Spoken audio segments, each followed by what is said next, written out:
Okay, here we go. We're going to do a how-to on how to make donuts like those ones. First, well, it depends on what size you want, but you're going to need a decent amount of clay. I got 700 grams here, roughly. I didn't actually measure it. I'm going to put that down in the middle. Usually I throw it down, but my camera is on my wheel. I'm just using a little Shimpo Aspire tabletop for my home studio here. So I got that secured down.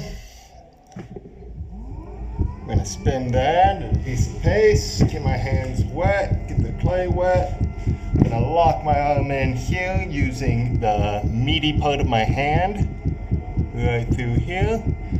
I'm going to just to come up until I'm barely touching. I don't want to apply force yet with this hand. I want to first press down to really attach it to the wheel, especially this is a plaster wheel head, so a plaster bat. So securing here, bracing my right hand on top of the other. I'm going to press down. I kind of tighten up my pinky and my ring finger on my left hand just to help keep me from getting a bunch of clay at the bottom. Helps tighten that up. Alright, and I'm also angering this hand so I end up with a nice dome here. I don't want to go completely flat. I like this dome and the center point being the highest point. That way when I go to cone, I'm less likely to create kind of a volcano. So now to cone up, locking this hand in, again using that meaty part, and gonna press with my right hand kind of towards me. As my clay comes up, if you do start getting a little volcano, a nice little trick is to go ahead and throw your thumb over so that meaty part of the thumb is blocking the shoulder. That way when you press in, it forces that clay right up to the center. Alright, I'm gonna bring this back down. I'll just comb this one more time. Again, I'm starting, and it's almost like I scoop it up.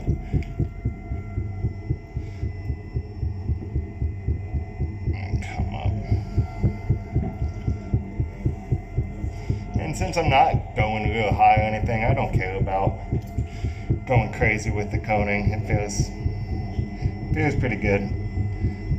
There's not an exact number of times I cone. It really depends on how the clay feels. If it's reclaim and it feels quite nasty, I might do it several times. Also depending on what size. Larger things, I prepare the clay a lot more. I work it. Smaller things, not that big of a deal. So now I'm going to go ahead and open it. I have my center point here. The way I open is I rest two thumbs right up to that center point, and I start pressing down. As soon as I get a little indentation here, the middle of the clay is usually quite dry, so I kind of fill that up with clay. Sometimes I just use one thumb, take the other hand, and help press down. That way I can more easily apply more force.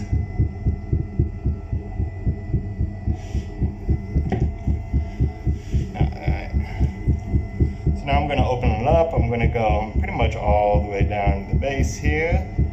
Now I'm going to rest my thumb on the outside, take my fingers, squeeze it in towards that.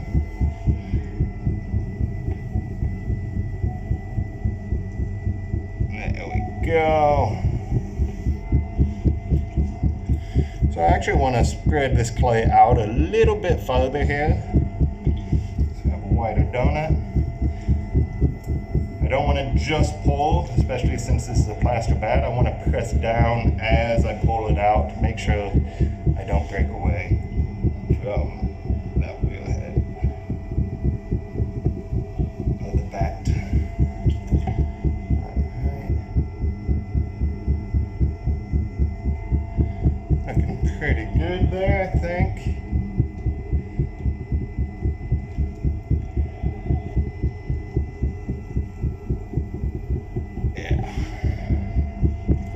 A little bit of a wobble, but that's alright. Alright, I'll just lock in and kind of recenter this donut. Might also want to slow it down a little bit as I get out towards the outside of my wheel. That centrifugal force really does start playing a big role. There we go. Beautiful.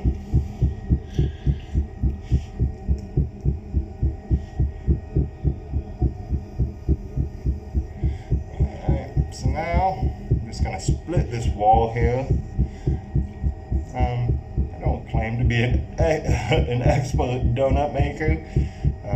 Sometimes if I want to join in the middle, I know that I need the inside wall. I need less material than the outside wall because the outside is a larger diameter. So when I pull it up, if I want them to meet in the middle, but I often see people making the inside wall a lot longer and then draping it over.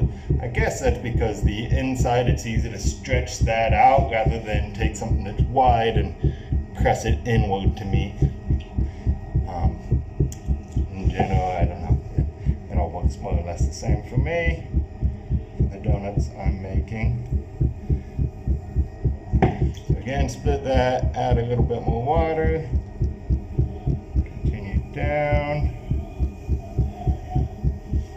I'm going to smooth this down a little bit as well. Water, come down a little bit further. Alright, that looks pretty good. I'm going to fill the center wall first. Again, squeezing my elbows into my torso, shaking my fingers underneath. And I'm going to really press out with this one and kind of shape it up. Right over here at about 4 o'clock, pressing inward with that outside hand. Bring that up. Apply more pressure at the beginning, and then as I get up towards that rim, I really ease it up. Even though I'm going a little bit too fast, slow that down. And before I move on to the outside wall, I just want to feel to check my thickness. I got a little bit of extra clay in the base, and I will be trimming it, but I like to try to get the most out of my clay and not trim as much as possible. So I'm going to grab one more pole just to get a little bit of this extra clay out. I'm really hooking my finger underneath to grab that, and with that inside finger coming up right underneath, the outside finger coming right up underneath that inside finger. Compress that rim. Cool. Now I'm going to move on to the outside wall here. Spin you guys a little bit. There we go. Slow this down a little bit more. There we go. Same thing. I want to really focus on that interior curve.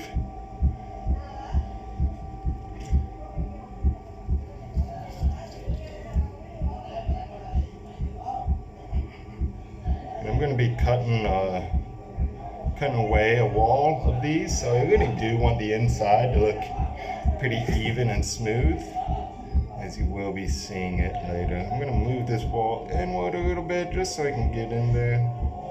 Always straighten it out, make it nice later. Just taking that sponge to smooth that interior out. I don't have a lot of thickness in that base, so I just need to be careful when I go to trim it. Not going to hit the tops, just mainly the side areas. Alright. Bring this wall up a little bit more.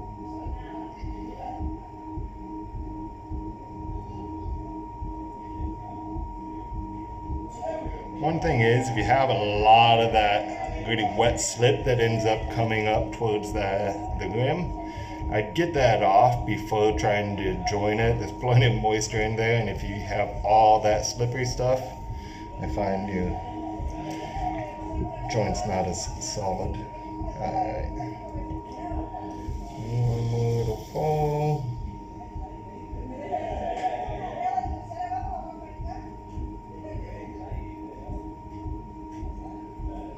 Pressing that rim as it come up. Cool. It's looking good. I'm gonna slow this down now. I'm gonna bring this one over and then this one back and finish shaping it up to make it nice and round. At this point, I really shouldn't need too much of any water.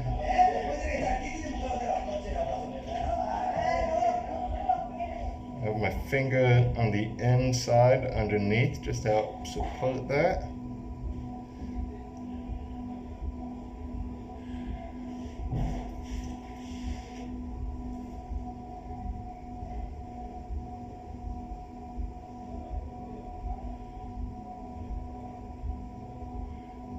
Cool.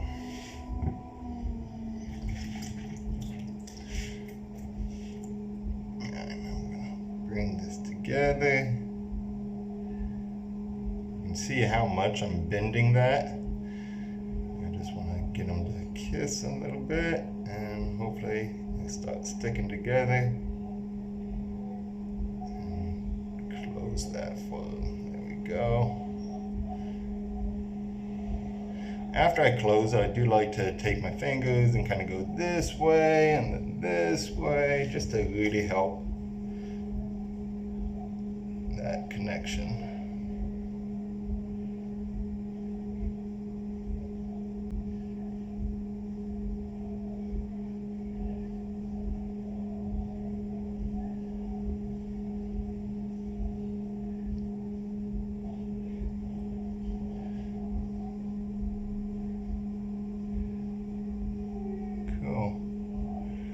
Alright, so that's pretty much my donut. I'm gonna now take my metal rib and really flex this just to help get it a smoother, nicer shape that's more even. I don't want to press too much as there's trapped air in there. If I really try to smash it down, it's gonna go someplace and just put this thing off center and make it not so nice. So I went ahead to the top. Now I'm doing a little bit of this side. Might come in, do a little bit of the inside. Be really careful with the bottom part. As you're digging this down, this is wanting to slice in, so just be cautious. Cool. I think that's about it. I'll end up flipping this over later and trimming it a little bit more. I'm gonna straighten up this.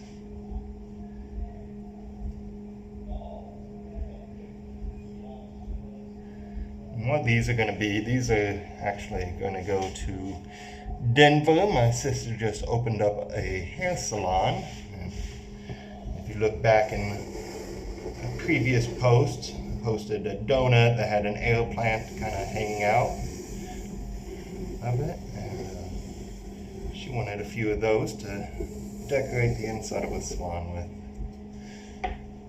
Cool. If I want to, I could kind of preemptively get the base a little bit more rounded by taking one of these wooden tools, cutting in at it. Could do it on the inside too, but I'm not even gonna mess with it really.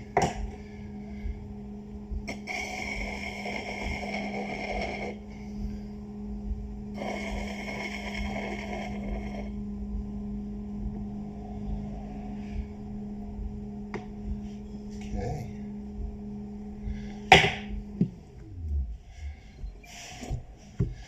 So there it is, donut making. Ooh, nice.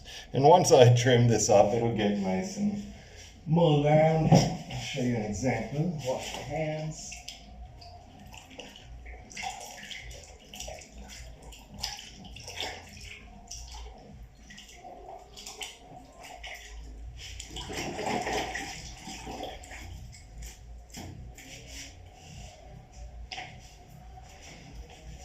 Alright, I'm in my locale, so we'll just kind of garage underneath my apartment here in Spain.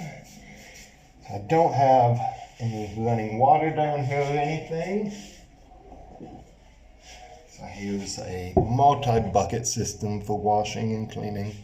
So this is essentially what it's going to be. You have a slightly larger hole in the inside, smaller hole at top. That way you can tie a knot in a string and pull it up through and hang it. Then I have this little cutout here that you're able to put like really small succulents or air plants, something that doesn't need hardly any soil, or preferably no soil at all. So yeah, that's those. Check out my last posts to see what it looks like in context. Thanks, guys.